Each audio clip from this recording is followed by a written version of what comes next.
क्षणभराचा चटपटीत स्वाद आणि आयुष्यभराची शांतता ही कथा कुठल्याही सिनेमाची नाही, तर आपल्या आजूबाजूच्या 16 वर्षांच्या आहानाची आहे, जिचा फास्ट फूडवरील शॉक तिच्या आयुष्यावरच भारी पडलाय. काय आहे नेमकं प्रकरण जाणून घेऊयात या व्हिडिओच्या माध्यमातून. अमरोहा मधील आहाना ही 11वी मध्ये शिकणारी, हुशार आणि स्वप्नांनी भरलेली मुलगी होती. चाऊमिन, मॅगी, पिझ्झा, बर्गर हे तिचे आवडते पदार्थ होते. घरच्यांनी कितीही समजावले तरी ती जंक फूड खाणं सोडत नव्हती. सप्टेंबरमध्ये तिची तब्येत अचानक बिघडू लागली. पोटात तीव्र वेदना होऊ लागल्या आणि अखेर तिला मुरादाबाद मधील खासगी रुग्णालयात दाखल करण्यात आलं. तपासणीत डॉक्टरांना कळाले की तिच्या आतड्या एकमेकांना चिकटल्या आहेत आणि त्यात छिद्रही पडले.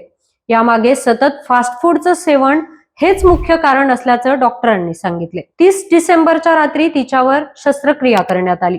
ऑपरेशन यशस्वी झालं आणि 10 दिवसांनी तिला घरी सुद्धा सोडण्यात आलं. पण आहाना दिवसेंदिवस अधिक कमजोर होत गेली. काही दिवसांनी पुन्हा प्रकृती खालावली आणि तिला दिल्लीतील एम्स रुग्णालयात दाखल करण्यात आलं. तिथे तिची प्रकृती थोडी सुधारली, ती चालूही लागली. सर्वांना आशा वाटू लागली होती. मात्र रविवारी रात्री अचानक तिची तब्येत परत बिघडली आणि हृदयविकाराच्या झटक्याने तिचा मृत्यू झाला. आज तिच्या घरात आणि परिसरात शोककळा पसरलीये.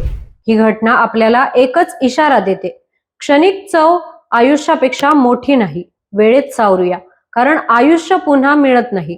यावर तुमचं मत कमेंट करून नक्की सांगा आणि पाहत राहा न्यूज डॉट्स.